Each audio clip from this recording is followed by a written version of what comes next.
Assalamualaikum warahmatullahi wabarakatuh. Di sini kita akan menjelaskan analisis pertumbuhan saham atas investasi di Bursa Efek Indonesia. Nama saya Farah Hadila. Nama saya Zafira Haryana Mareni. Saya Carla Dara Putri. Latar belakang dalam kehidupan modern yang terus-menerus serba mahal, menyimpan uang akan menyelamatkan kehidupan di masa depan, masa yang akan datang. Pasar modal memiliki peranan paling penting bagi masyarakat atau perusahaan karena menjadi tempat untuk mengumpulkan uang dan menyalurkan ke berbagai instrumen investasi. Investasi adalah penanaman modal yang dilakukan oleh investor baik bagi masyarakat ataupun dari perusahaan untuk memperoleh keuntungan. Saham itu adalah bukti akan kepemilikan seseorang akan sebagian aset perusahaan. Dengan membeli saham perusahaan, maka seseorang tersebut akan menjadi salah satu pemilik perusahaan, berhak dengan sebagian keuntungan perusahaan yang berupa dividen dan memiliki hak suara dalam rapat umum pemegang saham atau RUPS.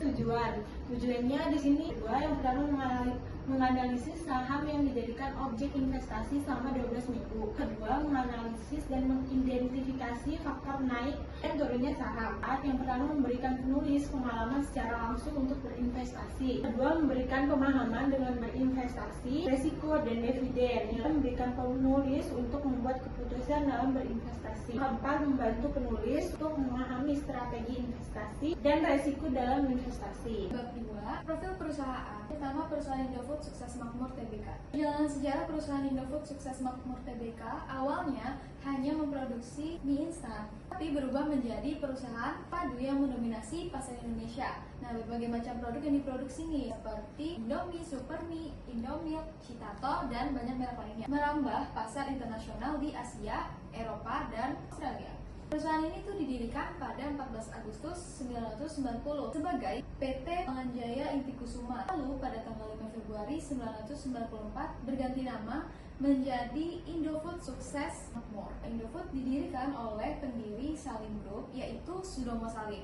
Nah, Indofood ini bergerak di bidang industri makanan dan minuman, di mana kegiatannya itu memproduksi mie instan, pembuatan tepung makanan, tepung terigu, dan lainnya. Kedua, ada perusahaan Telkom Indonesia Tbk atau Persero. Berdasarkan peraturan pemerintah nomor 30, perjalanan perusahaan Telkom Indonesia Tbk dimulai pada 6 Juli 1965 melalui pendirian PN Telekomunikasi, semakin berkembang menjadi penyedia layanan telekomunikasi terbesar di Indonesia. Hingga akhirnya perusahaan hanya berfokus pada layanan digital dan teknologi informasi yang menjadi tulang punggung komunikasi modern di masyarakat Indonesia. Bab 3, hasil analisis dan pengamatan. Modal awalnya itu kita dapat 100 juta, lalu untuk modal akhir setelah 12 minggu pengamatan itu totalnya dari dua perusahaan itu sebesar 99.651.000 rupiah. Kita memilih dua perusahaan yaitu INDF atau Indofood dan yang kedua itu Telkom atau TLKM.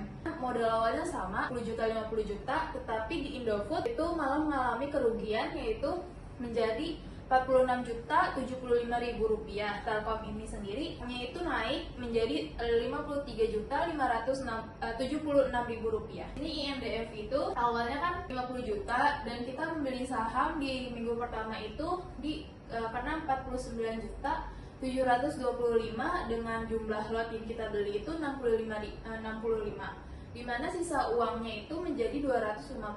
Lalu di penjualan saham setelah 12 minggu itu di 45.825. Lalu total akhirnya setelah ditambah sisa uang kita yang di minggu pertama 250.000 itu menjadi 46.075.000 rupiah. Grafiknya itu naik dan turun secara drastis di saham Indofood. Telkom sendiri awalnya sama 50 juta dan saham awalnya di minggu pertama itu dapat 49.766.